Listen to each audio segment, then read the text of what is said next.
Welcome to From the Shelf, everybody. Today, we are discussing a franchise that has had roaring success as video games. Not so much in the film department. They decided to take a mulligan, 40-something years after the last attempt. But hold on, we're not talking about the Bob Hoskins and John Leguizamo one? No. Man, because I really want to talk about how Dennis Hopper could not get a pizza. Hold on a minute. Where did you come from? I just kind of walked in. The door was open. Of all reviews you decide to come back in, it's this one. Yeah, go figure, right? I'm not even the biggest Mario fan. That's why I don't understand this at all. I'm more of a Zelda kind of guy. Anyway. Well, that hasn't happened yet. Not really. Soon, though. Yeah, and it's going to suck. Avia Rod's producing it. Oh, no. Oh. But speaking of Mario, I guess, Cody, we'll start with you. What is your, if any, experience with the Mario franchise? I'm not familiar with much lately. I played the first 3 back on NES a lot when I was little, but then that was pretty much it. I've picked up a few here and there. Like I've played Mario Kart, some of them, but not a big fan of karting games because of the rubber banding. So that doesn't really click with me. And then you just offended half of our audience. I hope you understand this. Rubber Mario banding is the only ones I really like. Rubber banding and just BS mechanics, like you're in the lead. How about no? That kind of stuff. Just I'm not my kind of racer. So you haven't played the first 3 Mario games, though. Those are great. So you haven't played like Mario World. So you haven't played Sunshine, Galaxy, anything like that. 64. I didn't have a N64. I think I played a little bit of Wonder last year. Oh, Wonder's good. Anthony, what about? Oh, Cloud. I'm not the biggest Mario guy. I own all 3 of the original NES games just because it's Mario. Personally, my favorite Mario game is Mario World. But other than that, I'm more so a fan of Mario Kart. That's weird. Mario just doesn't do it for me. I appreciate Mario for what he's done for video games. Then I don't understand why you came back for this review. I'm so confused. Because I could. But I've played just about all the main Mario games. 1, 2, 3, even though I think 2 is kind of bad. I'm also a fan of who appears in this film. I like his series. So there we go. There's a justification. I love how you're being secret. Everyone knows Donkey Kong's in this movie. Well, spoilers, you jerk. That was in the trailer. He was announced in the original announcement for this movie. Also, it's been 2 years now. But I've played just about all the Mario games. Mainline, 64, Sunshine, Odyssey, Galaxy, all those. So I am a Mario fan. You're the resident expert here, which is good because need at least one. For real. Yeah, not like Mario has much of a storyline because he doesn't. Yeah, I was literally gonna ask, does Mario even have lore? No. So the way the things just happen. No, the way the Shigeru Miyamoto described it is the characters are like actors in a movie, and they're always just thrown in non-connected scenarios. That's why there's no continuity, because there was never designed to be Mario continuity. It just doesn't. I don't know. This just kind of sounds like lazy storytelling to me. Hey, there's just no continuity in Mario, which is weird because most other mascot platformer games, Sonic, Crash, Spyro, Ratchet and Clank, they all have continuity, good or bad. They still have continuity. Honestly, that's probably why I never stuck with the series because, when I was little, it's like, yeah, NES, you're just playing the games to play them. But, by the time I switched over to PlayStation, again, never got an N64. I did play my friends' N64s, but by the point I got to PlayStation, I'm like, now I want my games to have stories. So it's funny you say that, because I got an N64 for my birthday back when I was like 7, because I wanted Smash Bros. Is that the reason we got 64? Because of Smash Bros? I saw the commercial of them beating the crap out of each other, and I was like, I need this game. So I asked for an N64 for my birthday, and that was my first game. But that Christmas, I put on my Christmas list Super Mario 64, and my parents got me Mario Party. Hey, I like that one. I wanted Mario 64. Never got it. I eventually did play it on the Wii Virtual Console, and I have it now, but Yeah. I'm gonna have to honestly agree with what Cody said. Like, I just like games with story that grab me, or Not just completely ridiculous, like Devil May Cry. I have not every game needs a story. I don't think. No, I agree with that, but I'm just saying, like, stuff like Mario no longer clicked with me past the NES days. But how do you take a series that doesn't have a story and make a movie out of it? You just make shit up. Again, go back to the '90s movie. You just make it up. This is a lot more faithful, though, than that '90s movie. The best thing about that movie was Bob Hoskins. Yeah, but he wasn't getting tunes drunk in that movie, so I don't care about it. In case you missed it, we talked about Roger Rabbit last week. So, this movie, Chris Pratt and Charlie Day end up in a world full of psychedelics with a blonde chick and a turtle. That's this movie. I just want to speak as a proud Italian. Chris Pratt's doing pasta face. Oh my god, you're You could almost title this movie "The Gang Goes to the Mushroom Kingdom," if you know, you know. But in all seriousness, so this movie follows Mario and Luigi, who are plumbers down on their luck, and when they finally get their big break, or think they get their big break, they get it all ruined by a dog. Story of Frankie's life. A golden retriever would not act that way, but whatever. No, they would not attack. They would just be like, "Hey, hugs, bro, hugs. Come on, give me a hug." And then when the whole town gets flooded, they end up... Well, Mario ends up in the Mushroom Kingdom, and Luigi ends up in the Darklands, where Jack Black, who is Bowser for some reason, is like... Oh no, this movie has some interesting casting decisions. Okay, yeah. So I'll be real. I don't mind Anya Taylor-Joy as Peach. No, I thought she was fine in the role. And she actually gave Peach personality. And I don't mind Charlie Day as Luigi. Chris Pratt as Mario is weird. It's a weird choice, but I mean, since they went with like a Brooklyn Mario, it works for what they were doing.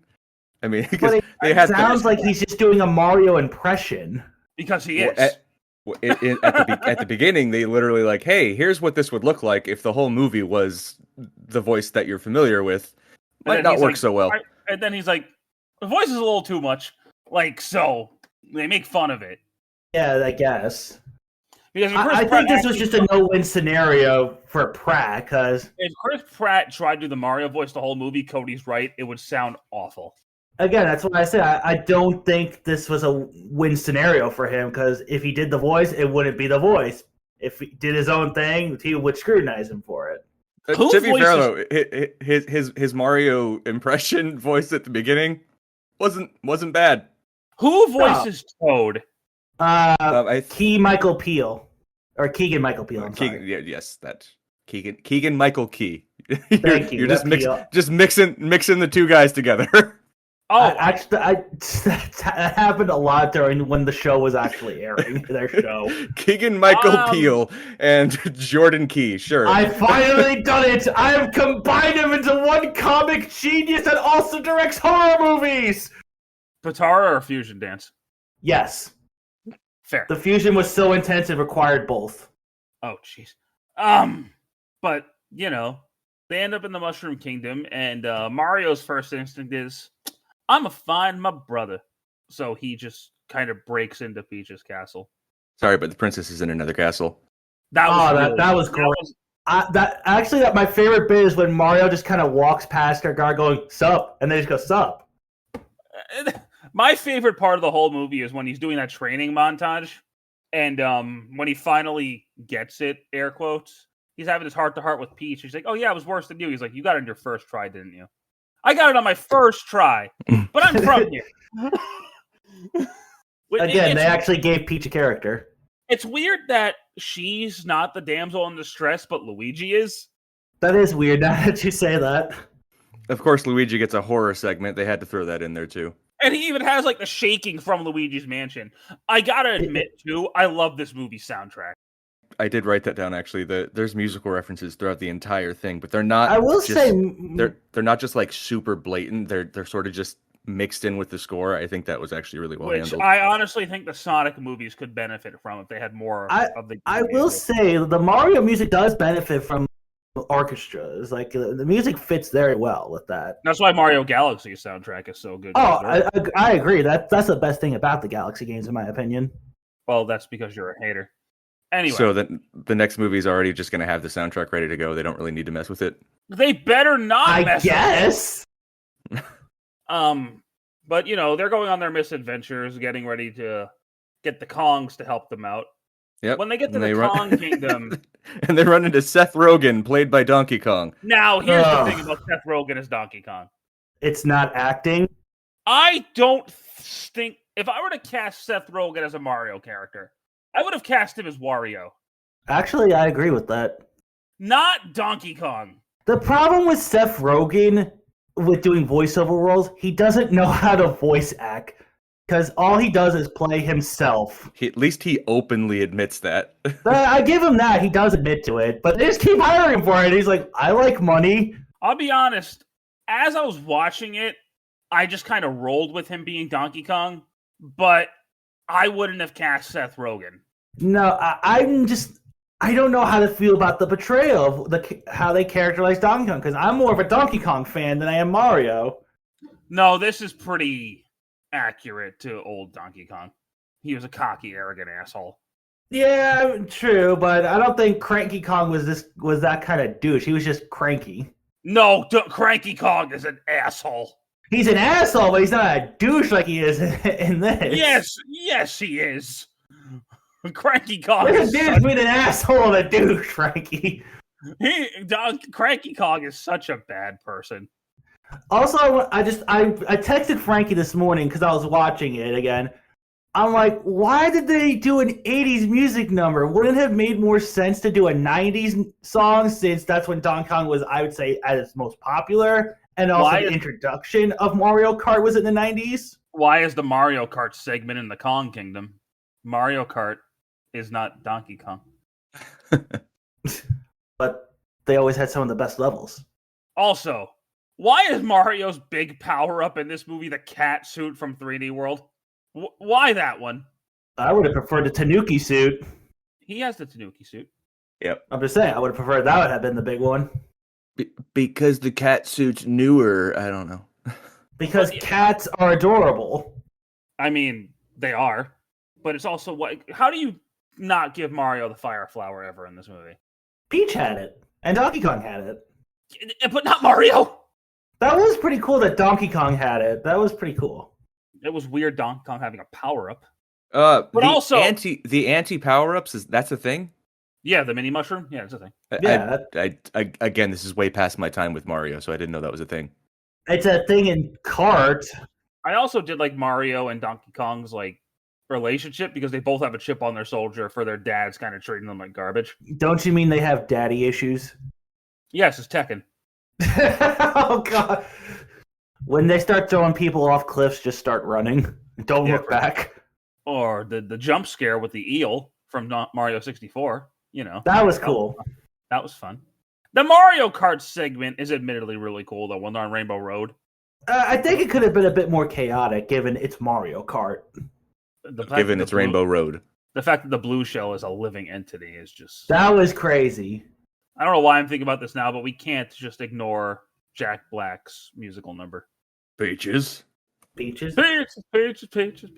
I still, every once in a while, you'll walk around somewhere and there's a kid singing Peaches. It just pops in my head at random moments. I'm literally doing my job, and all the time I'm just going, Peaches, Peach, Peaches, Peaches, Peach. I'd rather hear that than 6-7.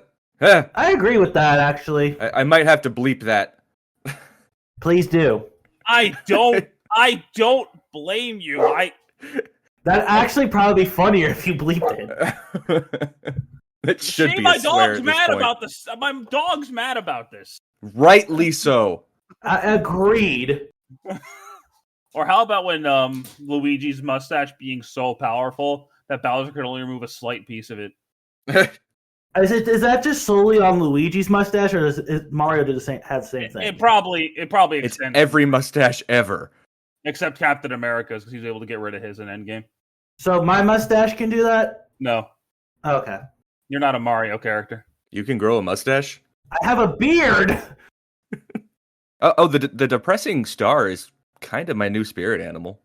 Oh god, that fucking thing. That thing, the sweet release of death. What is the living embodiment of 2020? Also, those people are so close to lava in those cages. How are they not all dead? Because... Right? Yeah, the heat alone. Because animation. Granted, it's also Mario where... Who did the animation for this movie? Who was in charge of it? It was Illumination. The Minions people. You know what? You give them credit. Like, didn't they originally start with Ice Age? No, they started with Despicable Me. That was Blue Sky. Oh, that was sorry. I get them confused. So Illumination started with Despicable Me. Yeah. I honestly thought there was one studio. Ice Age, then Despicable Me, then this and whatnot. Yeah, no, it was just Despicable. I don't know what else they do besides Despicable Me. Secret Life of Pets. Yeah, they did Secret Life of Pets. They had a couple of spin-off, side things like Migration and other standalone. Oh things. yeah, I forgot. Sing. They did Sing. This is by the far animation was there. It's like so fluid in this movie. Like, no, it's very good. It looks amazing. Give them props. And to give this credit over Sonic, they didn't fuck up the designs initially. That is true too. But again, we had the live action movie, so I'm sure the team said, "Okay, you see this? We don't do that." I'm gonna say this. I like the Mario movie, this Mario movie, more than the first Sonic movie, but not as much as 2 or 3. I can agree. But that also makes me a bigger Sonic fan than a Mario fan. But I think Sonic also lends more to a film than Mario does. Well, one, Sonic's more of a character than Mario is. And agreed. Sonic has lore. I mean, let's be honest. This could have easily gone south. They could have probably tried to copy the Sonic formula. But no, they didn't. But have Mario be originally from Mushroom King and then him come to the real world. They could have easily done that. No, I think they did the right call here. No, they did. Illumination also did the Lorax and Grinch movie. No, they didn't. Oh, God. Anyway. Well, everyone's due to have a bomb every once in a while. But the final battle also with the star power that Mario and Luigi used to beat up Bowser was pretty neat. When they played the star music, I was like, yeah. I really didn't see that being the final big power up. You know what? Actually, it makes sense. It was kind of there the whole movie, so. I mean, true. They've been building up since the beginning of the movie, yeah. So no, it does. Again, this is just showing which game I actually like. I honestly would have preferred if they had like the superhero cape Mario from Mario World. They have a teaser of that. Like they have a. They do. But I think what this movie lacks in plot, it makes up for in just being a fun little animated movie. I think that's the best way to say this movie. It's a fun little animated movie. They knew the assignment and they did it. It's just like the games, low on plot but heavy on fun. Yeah, it's pretty nonstop like the entire time. Kind of like the Transformers movie. To be honest, I think it's a perfect representation of the game. No story, but just have fun. Though there are some good character moments with Mario specifically. You see, at the beginning, he kind of sucks. And he just gets better as the movie goes on. Oh, I think there's like an Easter egg to another early Nintendo game. It was Wrecking Crew. Yes, because Spike is in there. Yes. The diner's called the Punch-Out Diner. So yeah, that was cool. Or it's a Punch-Out Pizzeria. I don't know. Point is... I think it was a pizzeria. Point is, it was Punch-Out, and it was neat. I don't know how we jumped from this to Mario Galaxy. But again, I would have preferred we go to Mario World and explore the world. I thought the Yoshi teaser was teasing. I didn't think Yoshi was teasing Mario Galaxy. No, yeah, Peach did set it up. There's a line like right around the training montage where she says something about all the other worlds out there. She sets up like it doesn't just come out of nowhere that there's so we all know Bowser's going to get big again and be the villain of the next movie, right? Well, yeah. Okay, I just wanted to be clear on that. We all know what's going to happen. And I feel like Luigi might have a giant backseat in the second one. He had a He had giant a backseat in this one. Even Yeah, bigger he- giant like- backseat in this. In the Dude, second. like, I don't know why he had to help Mario beat Bowser in this. Like, you literally had nothing to do with this. Because it's called the Super Mario Bros. Movie, not the Super Then maybe Mario have the movie. Super Mario Brothers be in the movie together the whole time. Whereas the next one's called the Super Mario Galaxy movie, so it's gonna be about Mario in space. Mario's gonna go like, bye, Luigi. So I have heard they are thinking of making a Luigi's Mansion movie, so there's your time for Luigi to shine. Yeah, I could see that happening. I don't know. I don't think I can handle a whole movie of Charlie Day. Oh god, that's so mean. I like Charlie Day. He's funny. I don't. Well, that's because you're soulless. That's been established, but I don't. I think he's annoying. I think you're annoying. It's funny that you brought up the Sonic movie a few minutes ago because that final scene with the star power up and them like running down the street. I know there's a lot more happening in this movie, but it's very, very similar to the final showdown from the first Sonic movie. Yes, it is. It's like the same scene, just a lot more characters. Yeah. Yeah. I mean, love that was probably inevitable. There'd I be love how some nobody similarities. in Brooklyn questions there being a giant turtle and a giant talking gorilla. I like how everyone in Brooklyn just kind of disappeared. They just accepted the fact that there was a turtle and a gorilla there. Literally, only Spike is on the road that entire fight. Yes, No, that's not how New York works. this is how Mario New York works. It's wrong. Probably, but you know, Mario. At least he got Peach a pet turtle. Yeah, He said he would. he did. And now Cody, my friend. Oh shit, I forgot. How do Oh, we boy. follow up on the Super Mario Bros. Movie, my friend? I know you said you didn't want to do a Christmas movie, but how about we do something that feels like a Christmas movie but isn't? Is it Die Hard? No, I said it What? feels like a Christmas movie. Die Hard does not feel like a Christmas movie. But it is a Christmas movie. But it is a Christmas movie. I know, but it doesn't feel like one. But what does is Rise of the Guardians. Totally not a Christmas What movie. the hell is Rise of the Guardians? Oh, cool. Oh, it's very underrated. It's DreamWorks. I have never heard of this movie. It's good. Dude, this is, you remember, Frank, you remember how I just said, I keep saying to you, there's so many recommendations I make, and you're like, I haven't seen that thing. You are not a movie fan. He has the film biography of a 6-year-old, Cody. No, I don't. I've If never it's even. not Marvel Comics or Transformers, Frankie's never seen it. That's also very much not true. Yeah, that's right. You've seen Star Wars and Jurassic Park. It's also not true. I've seen things. I've honestly never heard of this movie. That's so, yeah, it is for some reason often overlooked, but it's another. Yeah, I'd say it's more of a cult classic film at this point. Oh, all right. Like it doesn't get re-releases, and I don't even think it ever got a steelbook. Does not get a 4K version. Like No, it just gets forgotten about. It showed up in theaters, then it's just disappeared.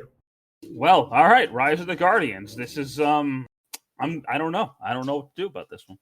I liked it. I guess we'll see if I do or don't. Because I hated Speed Racer. So And you're still very wrong. Very wrong for that. I disagree. Anyway, thank you guys so much for listening today. We do appreciate it, and we'll see you next time. Can I come back when there's more to talk about a movie? No!